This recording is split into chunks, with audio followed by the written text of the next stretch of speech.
자, 이제 아래 필수 개념을 좀 이해해 보도록 하겠습니다. 첫 실습으로 저희가 이제 새로운 스크립트 창을 열어 놓았고요. 이제 최소한의 필요한 기본 문법을 배워 보겠습니다.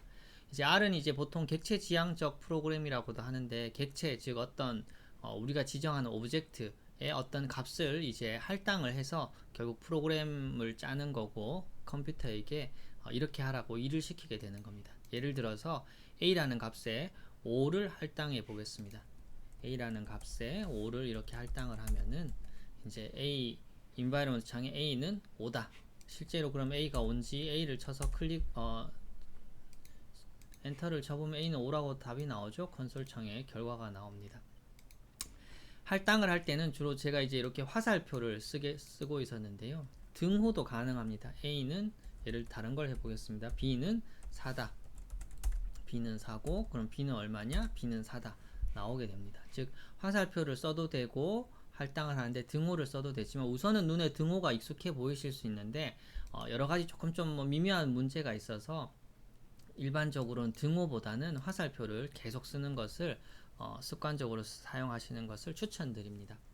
그리고 이제 제가 방금 그냥 설명 안 드리고 바로 실행을 했는데, 예를 들어서 C는 7이다 라는 코드를 쓰고 나서 엔터를 치시게 되면은 실행이 되지 않고 바로 밑에 칸으로 떨어지는 것으로 되어 있습니다. 그래서 맥 같은 경우에는 커맨드 엔터, 윈도우의 경우에는 컨트롤 엔터 단축키를 사용하시면은 C는 7이다 하고 이 커서 끝에서 컨트롤 엔터를 치면은 실행이 되는 것을 보실 수 있습니다. 실제로 콘솔 창에 실행이 되었고, C의 값은 7이라는 할당된 것이 environment 창에 나타나 있습니다.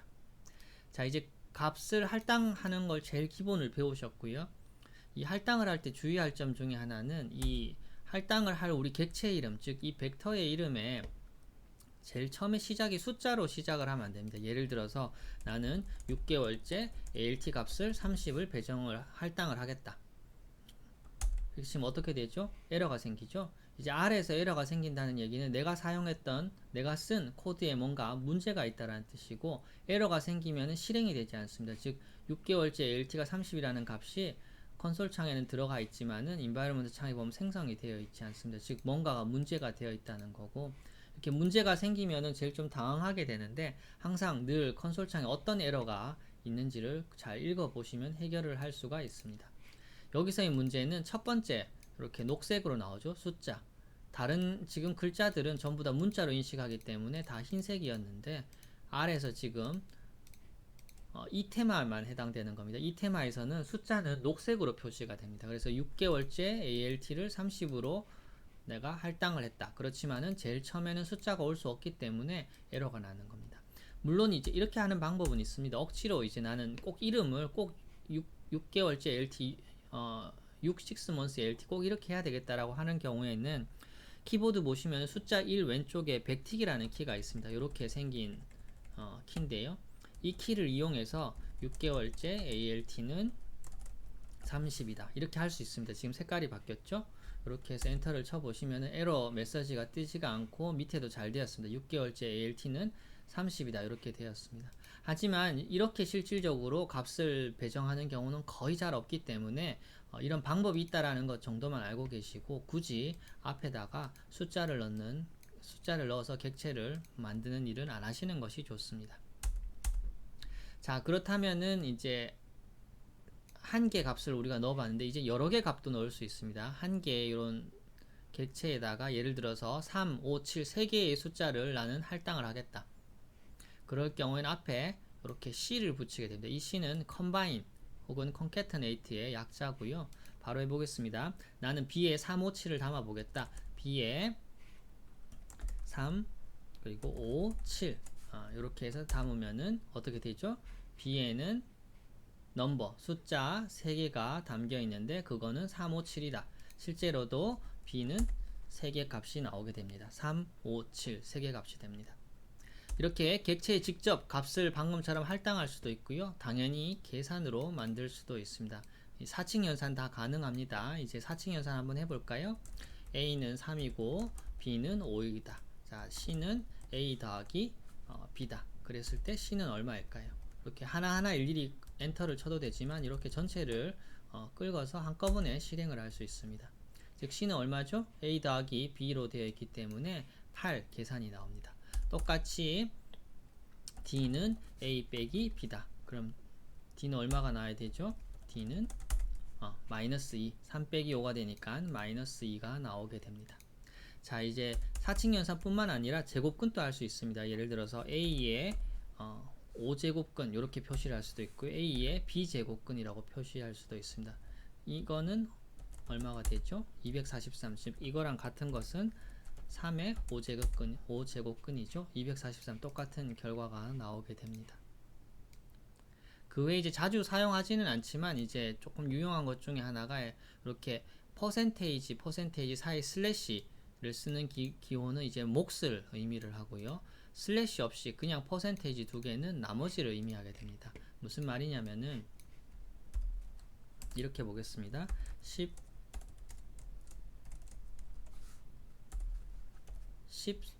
퍼센트 슬래시 퍼센트 몫이라고 했죠. 이렇게 하면 얼마가 나올까요? 2가 나오겠죠.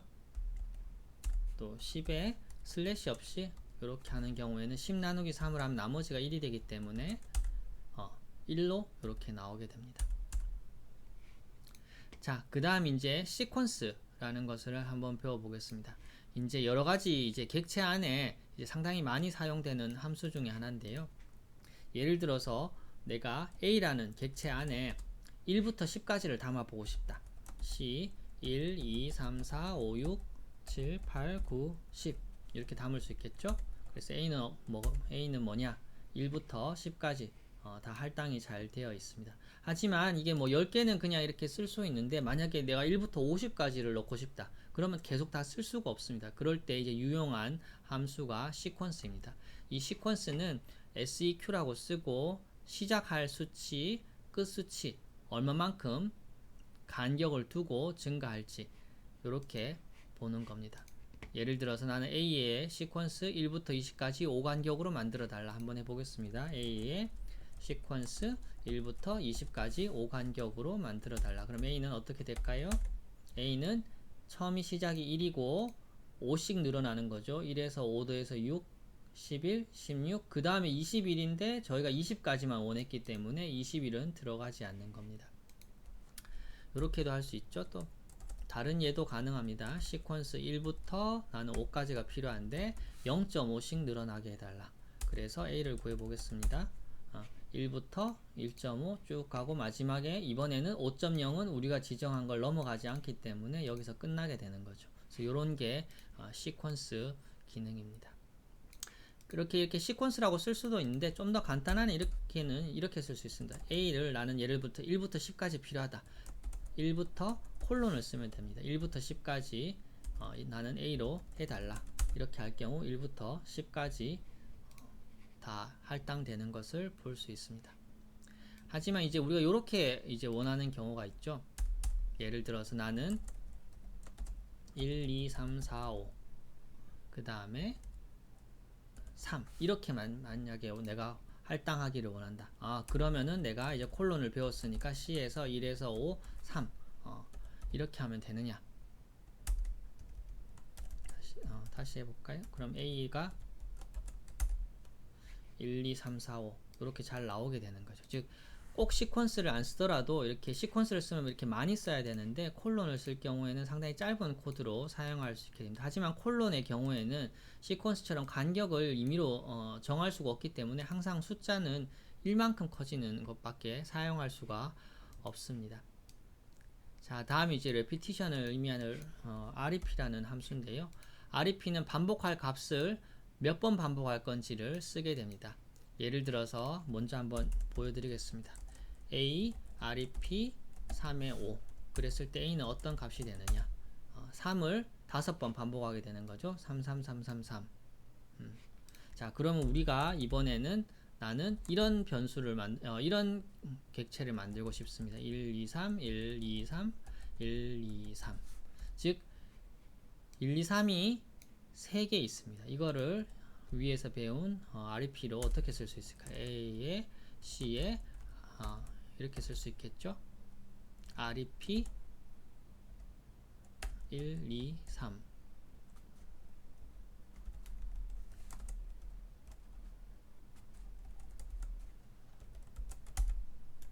A는 한번 볼까요? 자, 문제가 생겼죠? 어떤 문제가 생겼죠? 예, 제가 잘못 썼죠? 예, 죄송합니다. 잘못 썼습니다. 우리가 원하는 거는 1, 2, 3, 1, 2, 3, 1, 2, 3 3개이기 때문에 어떻게 해야 될까요? 이거를 갖다가 요렇게 묶어줘야 되죠? 요거 자체를 하나의 값이기 때문에 요거 이 세 개를 3번 반복을 하기를 우리는 원하는 겁니다. 3번. 예. 이렇게 하면은 A는 우리가 원하는 1, 2, 3, 1, 2, 3, 1, 2, 3 이렇게 세 가지 값이 되게 됩니다. 자, 그렇다면은 만약에 우리가 1, 1, 1, 2, 2, 3, 3, 3 이런 식으로 만약에 객체를 만들고 싶을 때는 어떻게 이 REP 함수를 쓸 수 있을까요? 이렇게 쓸 수 있습니다. 1, 2, 3을 3번 반복을 하는데 그냥 이렇게 3이라고 쓰지 말고 각각을 3번 반복을 해달라. 이렇게 하면은 우리가 원했던 것처럼 111 3개, 2 3개, 333 이런 식으로 만들어 줍니다. 즉 이런 작은 옵션 each라는 이런 옵션을 쓰면은 기존에 앞에 나와 있던 값을 연속해서 3개 반복이 아니고 각각 3번씩 반복하게 되어 있습니다. 자, 다음 다룰 내용은 이제 주석 달기라는 건데요. 이제 저희가 지금은 예제로서 이렇게 하고 있지만은 이제 우물정 즉 샵을 이렇게 쓰면은 색깔이 이렇게 바뀌게 됩니다. 그리고 여기에 쓰는 내용은 이렇게 쓰는 내용은 아무리 실행을 해도 여기 컨솔 창에는 뜨지만 다른 어떤 이슈가 생기지 않습니다. 반대로 앞에 요걸 주석이라고 하는데 이런 주석을 쓰지 않고 이렇게 쓰고 나서 예를 들어서 엔터를 칠 경우에는 이런 명령어가 없다라는 에러가 메시지가 뜨는데요. 즉 이런 주석이라는 거는 자기가 이렇게 내가 지금 어떤 내용을 코딩을 하고 있다 혹은 이거는 뭐다 이렇게 부연 설명을 하기 위한 거기 때문에 이 샵을 쓰는 순간 기존의 문자를 쓰다가 샵을 쓰고 난 뒤에부터는 색깔이 바뀌게 됩니다. 다 전부 다 주석 처리가 되기 때문에 이 뒤에 샵 뒤에 있는 내용은 코드로 읽히지 않는 걸로 되어 있습니다. 즉 여기서도 보신 것처럼 저희가 앞에 했던 내용을 보통 이렇게 쓸 수 있습니다. 이렇게 주로 강의할 때라든지 혹은 자기가 나중에 뭐를 분석했는지 나중에 알기 위해서 A에 O를 할당하기로 함 혹은 뭐 이런 식으로 코드 뒤에 이렇게 있을 때도 이걸 전부 다 실행을 해도 A가 O라는 코드만 실행이 되었죠. 그렇지만은 뒤에 이 내용은 그냥 주석 처리가 되어 있기 때문에 실질적으로 컴퓨터에서는 이 내용을 코드로 인식하지 않게 되는 겁니다. 그래서 이런 주석 처리를 잘 해놓으면은 이제 긴 수십 줄, 수백 줄의 코드를 쓸 때 이제 상당히 유용하게 됩니다. 이제 이건 뒤에 가서 한 번 더 말씀드리도록 하겠습니다. 자, 다음은 데이터의 종류와 구조에 대한 이야기입니다. 이 부분은 상당히 중요한 부분이다. 왜냐하면은 앞으로 이제 향후 사용될 이제 용어에 있어서 용어의 정의를 알아놓는 건데요. 먼저 이제 데이터 스트럭처라고 이제 제가 써놓았고 각각의 정의를 이렇게 해두었습니다. 먼저 데이터 스트럭처에 보시면은 벡터가 있고 매트릭스라는 것이 있고 어레이가 있고 데이터 프레임이 있습니다. 그리고 리스트가 있고 사실은 정확한 의미의 데이터 스트럭처는 아닌데 같은 개념 안에 들어있기 때문에 넣어놨습니다. 스칼라라는 것이 있습니다. 복잡한 내용이 있는데 먼저 그림으로 쉽게 먼저 이해 한번 해보도록 하겠습니다. 스칼라 먼저 보시겠습니다. 스칼라 혹은 엘리먼트라고 하는데요. 하나의 원소, 굳이 한글로 번역을 하지만 한 개의 값입니다. 한 개의 값. 스칼라라든지 엘리먼트는 한 개의 값을 의미하는 것이 여러 개는 아닙니다. 예를 들어서 A는 3이다. 그러면 그냥 3이 스칼라 값이 되는 겁니다. 근데 이제 저희가 제일 많이 쓰는 이제 개념 중에 하나인데 이제 벡터라는 말이 나오는데 이 벡터라는 개념은 일종의 1차원적인 구조의 데이터 구조이고 이 벡터는 이 수개의 스칼러로 이어져 있습니다. 벡터는 한 개의 스칼러로 구성이 될 수도 있고요. 여러 개의 스칼러로도 구성이 될 수가 있습니다. 여기 보시면은 쭉 1차원적으로 구성되는 것을 벡터라고 하고 가장 기본이 되는 클래스입니다. 뒤에 가면 나오겠지만 이 벡터는 색깔을 보시면은 같은 색깔이듯이 같은 형태의 스칼라, 같은 형태의 엘리먼트만 묶을 수 있게 되어 있습니다. 즉 3, 4, 3, 2, 1 이런 게 가능하지만은 3, A, 3, 2, 1 이런 식으로는 묶기가 힘든 것으로 되어 있습니다. 그리고 두 번째 이제 매트릭스가 되는데요. 이 매트릭스는 이 벡터를 일렬로 모아 놓은 것입니다. 가로로 모아 놓을 수도 있고요. 세로로 모아 놓을 수도 있고, 결국은 벡터를 모아 놓은 2차형 구조를 우리가 매트릭스, 우리 한글말로는 행렬이라고 하는데요. 이 행렬을 매트릭스라고 합니다. 그럼 이런 매트릭스가 쌓이고 쌓이는 게 결국은 우리 큐빅 같이 생긴 이게 어레이 3차형 구조가 이제 어레이가 되는 거고요. 벡터, 매트릭스, 어레이가 있지만 저희가 많이 쓰는 개념은 벡터와 사실은 데이터 프레임입니다.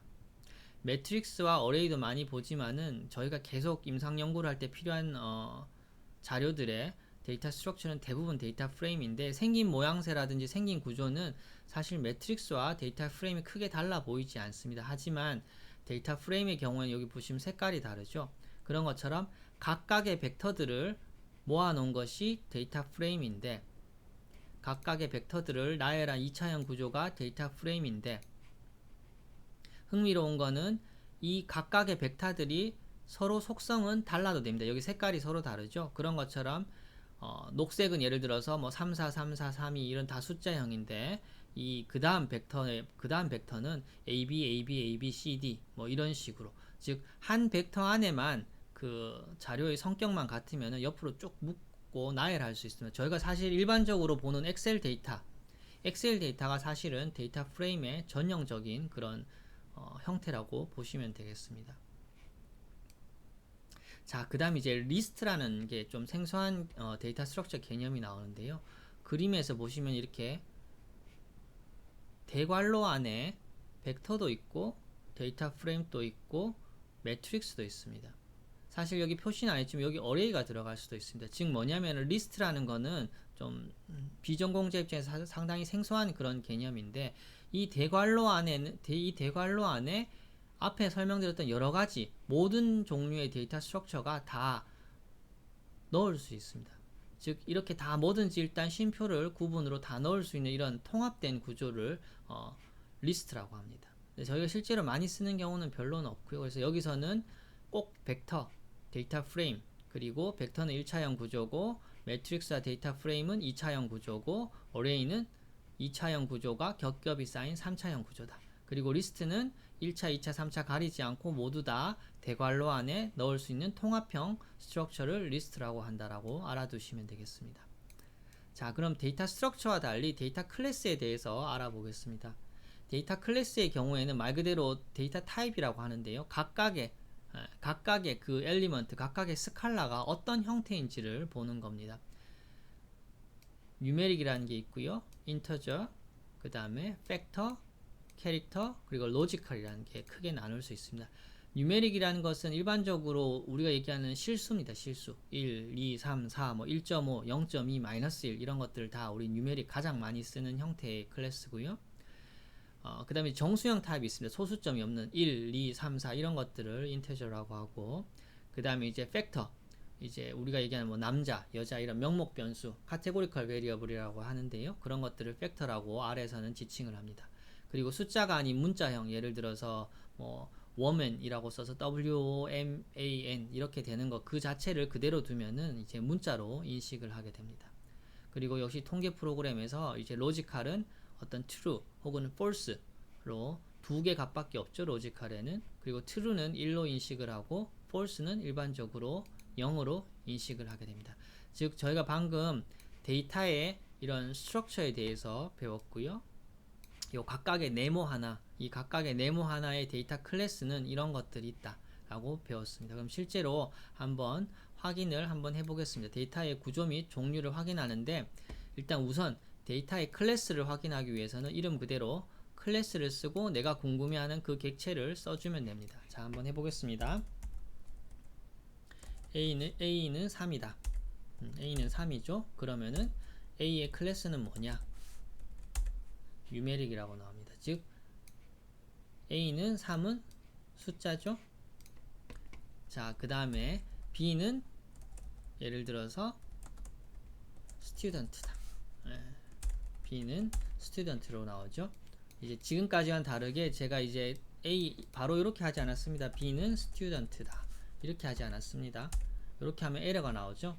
왜냐하면은 그냥 쓰면은 숫자가 아니면 인식을 못하기 때문에 문자로 값을 할당을 할 때는 꼭 이렇게 따옴표를 꼭 써야 됩니다. 이렇게 써도 되고요. 2개짜리 따옴표 써도 상관없습니다. 뭘 쓰든 상관이 없고, 그래서 B는 스튜던트다. 그러면 클래스 B는 무엇이냐? 캐릭터. 앞서 말씀드린 것처럼 캐릭터, 문자형이기 때문에 클래스 B는 캐릭터라고 나오고, 실제로 인바이러먼트 창에도 B는 스튜던트라고 나오는데 캐릭터이기 때문에 따옴표로 따로 표시를 하게 됩니다. 자, 그렇다면 앞에서 말씀드렸던 데이터 스트럭처에서 가장 우리가 많이 접하게 되고 가장 많이 사용하게 되는 벡터의 개념인데요. 자, 아까처럼 A의 값을 담아 보겠습니다. 13579. 자, A는 13579죠. 그랬을 때 클래스 A는 무엇이냐? 이 각각의 값들은 전부 다 뉴메릭, 데이터의 클래스, 데이터의 타입은 뉴메릭입니다. 타입은 뉴메릭이고요. 자, B에 2개를 할당해 보겠습니다. 메일, 피메일. 그랬을 때, 자, B는 어떻게 될까요? B는 메일, 피메일. B의 클래스를 확인해 볼까요? B는 캐릭터죠. 당연히 메일과 피메일은 캐릭터입니다. 자, 그러면은 벡터에서 이렇게 벡터를 만들 수도 있겠습니다. 헷갈리니까 D로 하겠습니다. 1, 3, 5, 메일. 아까 제가 말씀드렸듯이 벡터에는 같은 형태로 들어간다고 되어 있는데 이렇게 한번 우선 해보겠습니다. 일단 됐습니다. D는 1, 3, 5 메일. 분명히 저는 숫자를 집어넣었고 캐릭터, 문자를 집어넣었습니다. 클래스 D는 어떻게 될까요? 이 여기에 있는 D에 들어있는 모든 스칼라, 원소들은 전부 다 캐릭터다. 실제로 D를 인바이러먼트 창에 D에 보면은 캐릭터 4개가 있고 135 메일로 되어 있습니다. 즉 무슨 말이냐? 나는 비록 숫자 135, 뉴메리컬 숫자 135를 넣고 문자형 메일을 집어넣었지만 벡터 안에는 같은 형태의 데이터 클래스만 들어갈 수 있기 때문에 이거를 에러 없이 만들게 하기 위해서는 이 135를 숫자로 인식을 하는 게 아니고 숫자가 아닌 문자 1, 문자 3, 문자 5로 인식을 R에서는 하게 되는 겁니다. 그렇게 되면은 이것도 문자, 즉 한 개의 벡터 안에 모두 다 문자가 되는 통일을 이룰 수 있기 때문에 D라는 벡터를 만드는데 아무런 문제가 없습니다. 이거와 같은 결과가 되는 거죠. 그래서 클래스 D를 보면은 캐릭터가 되게 되는 겁니다. 선생님 그러면 1, 3, 5 숫자로 만들고 이쪽에는 문자에 메일을 넣고 싶다 라고 하면 그렇게는 벡터를 만들 수는 없습니다. 그렇게 하고 싶으면 앞서 말씀드렸듯이 리스트를 만들든지 그런 식으로 해야 돼서 그거를 꼭 주의를 하셔야 됩니다. 자, 다음은 데이터 인덱싱과 슬라이싱에 대해서 배워보겠습니다. 물론 더 복잡한 인덱싱과 슬라이싱 방법이 있지만 그건 뒤에서 배우고요. 여기서는 한 개의 아주 심플한 벡터에서 인덱싱과 슬라이싱에 대해서 말씀드리겠습니다. 인덱싱이라는 것은 해당 벡터에서 몇 번째 혹은 어떤 조건을 만족하는 값의 위치를 찾아내는 것이고, 슬라이싱은 내가 원하는 조건을 만족하는 값을 추출해내는 것이 슬라이싱입니다. 예를 들어서 먼저 보겠습니다.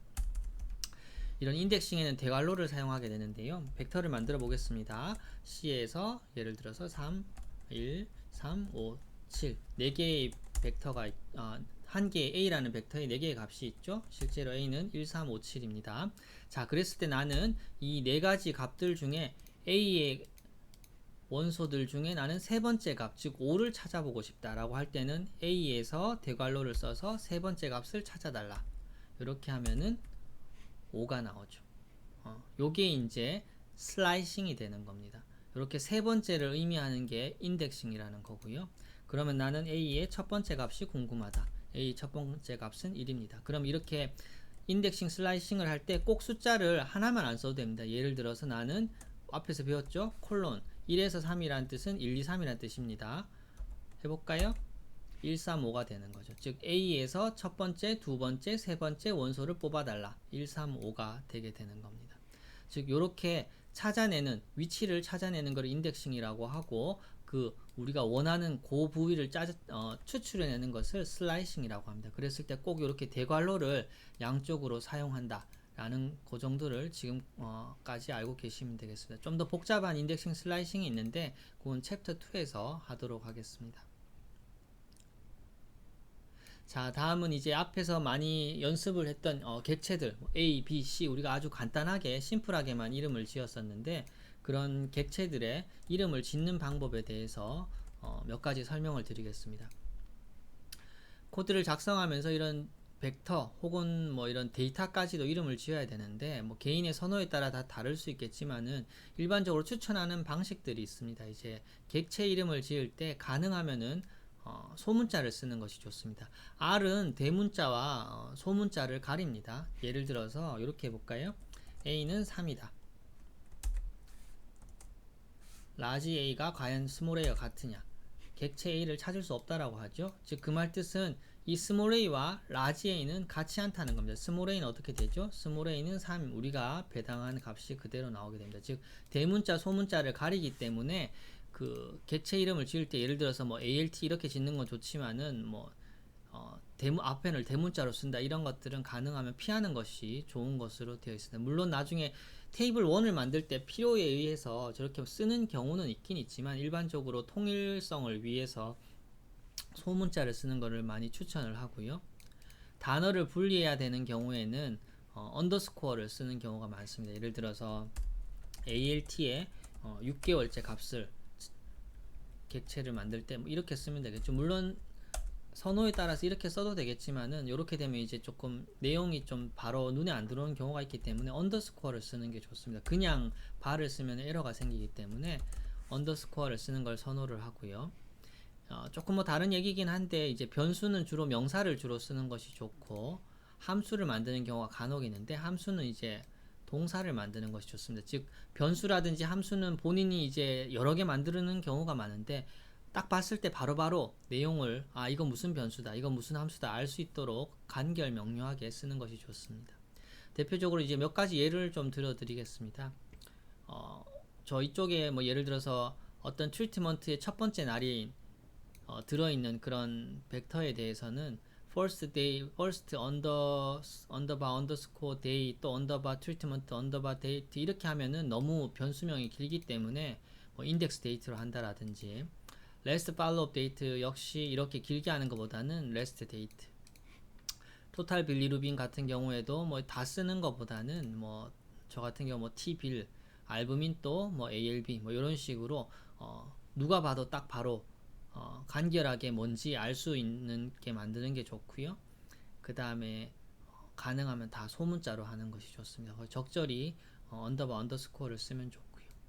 이제 이런 경우가 있습니다. 롱기튜디널 데이터를 모으는 경우인데 이제 베이스라인 ALT가 있고 6개월째 ALT, 1년째 ALT가 이렇게 있을 수 있습니다. 이걸 뭐 또 이렇게 다 쓸 수도 있지만은 통일성 있게 쓰는 게 저는 좀 더 나은 것 같습니다. 예를 들어서 BALT라고 했다라고 하면 M6 ALT, Y1 ALT 혹은 ALT-M6, ALT-Y1으로 쓰려면은 ALT 언더바 B로 한다라든지 그런 식으로 좀 통일성 있게 하는 것이 변수를 이름을 만들 때 훨씬 더 작업의 효율성을 높이는 것 같습니다. 자, 다음은 이제 앞으로 챕터 2와 챕터 2부터 끝까지 이제 사용할 예제 데이터를 어떻게 다운로드 하는지 한번 보여드리겠습니다. 미리 메일에서도 공지를 드렸지만 이렇게 GitHub 홈페이지 안에 제가 일단 다 모아놨습니다. 이렇게 보시면은 새 탭에서 들어가시면은 제 GitHub가 나오는데 이 GitHub 안에 이렇게 파일들을 일단 제가 CSV 파일로 일단 미리 다 저장을 해뒀습니다. 직접 클릭해서 하나하나씩 다운로드 해도 되지만 코드 들어가시면은 다운로드 zip이라고 있습니다. 이 zip을 다운로드 하시면은 압축 파일 zip 형태로 본인 다운로드 폴더에 모두 다 저장이 되게 됩니다. example 데이터는 간략한 내용은 대부분 제가 속해 있는 쪽에 이제 연구 데이터의 일부분이고 인위적으로 만든 그대로 쓸 수는 없기 때문에 인위적으로 조금 좀 제가 만든 그런 데이터입니다. 뭐 AFP, ALT, 아스피린 데이터도 있고요. 주로 비형 간염 데이터가 상당히 많습니다. 그래서 시간 나실 때 이렇게 다운로드 받으시면 되고 제가 또 새롭게 강의하면서 혹시 예제 파일을 올리게 되면 항상 저기 GitHub에 올려 놓을 테니까요. 저기에서 다운로드 받으시면 되겠습니다. 자, 다음은 패키지에 대해서 조금 말씀드리겠습니다. R을 사용하는 데 있어서 가장 큰 강점 중에 하나가 지금 저희가 이제 몇 개만 해봤는데요. 지금까지 한 거 모두 다 이제 기본 R에서 제공하는 겁니다. 이제 베이스 R이라고 하는데 그거 외에도 이제 패키지란 형식으로 여러 전 세계 이제 개발자들, 똑똑한 사람들이 이제 어떻게 하면 좀 더 R을 편하게 쓸 수 있을까, 좀 더 이쁘게 그래프를 그릴 수 있을까, 그런 것들에 대해서 여러 가지 패키지를 많이 만들어서 인터넷에 배포를 하고 있습니다. 그리고 무료로 물론 다 다운받을 수 있는데요. 뭐 적절한 예가 될지 모르겠지만 이렇게 이해하시면 됩니다. 스타크래프트에서 보시면은 기본 팩토리 R 베이스라고 치면은 여기에서는 뭐 기본 유닛을 만들 수 있지만 이렇게 애드온을 달게 되면은 마인 개발도 할 수 있고 시즈 모드도 개발하고 할 수 있는 것처럼 기존에 저희가 쓰는 이런 R 베이스에서 이제 패키지를 얼마만큼 유용한 패키지를 잘 애드온 해서 쓰느냐에 따라서 상당히 많은 다양한 기능을 쓸 수 있는 것이 R의 큰 장점이라고 볼 수 있겠습니다. 현재도 지금 전 세계에서 매일같이 수십 개, 수백 개의 패키지가 만들어져 있고요. 그 저희가 아래 인터넷에 다운청을 받았던 그 크랜 사이트에 들어가면 거기서 이제 패키지를 모두 다 관리를 하거든요. 패키지를 본인이 만들었다라고 해서 무조건 다 뿌릴 수 있는 건 아니고 그 저희 논문 내면 억셉트 되듯이 그 크랜 사이트에 그 꼭 서브미션을 해야 됩니다. 그러면 그 크랜 운영자들이 보고 뭐 리비전을 또 상당히 시키는 경우도 많고요. 그래서 다 억셉이 되는 경우에 공식적인 R 패키지로 등록이 되고 배포가 되게 됩니다. 그래서 실제로 이런 것들이 제가 생각했을 때는 R이 가장 이제 큰 장점이고 앞으로 이제 여러 가지 통계 프로그램 중에 제일 대세가 되는 것 아니냐라고 이제 생각을 합니다. 예를 들어서 기본 R 베이스가 있지만은 우리가 많이 쓸 서바이벌 패키지라든지 ggplot 그리고 dplyr 뭐 이런 epi 패키지 이런 각가지 수십 개 패키지들이 이 R 베이스를 둘러싸서 그 기능을 한층 더 부스트업 하는 것으로 되어 있습니다. 자, 그렇다면 내가 이런 패키지를 쓰면은 좋다라고 들었는데 나도 쓰고 싶은데 어떻게 쓸 것이냐, 즉 기본 R 베이스는 지금 설치가 되어 있고요. 패키지를 설치하는 방법을 알아보겠습니다. 직접 이렇게 쓸 수 있습니다. 예를 들어서 나는 tidyverse, 우리가 가장 많이 쓰는 패키지인데요. tidyverse를 인스톨 하겠다. 인스톨은 한 번만 하면 됩니다. install.package 해서 이렇게 쓰면 됩니다. install.package 벌써 나오죠? 이렇게 나오면은 패키지 이름을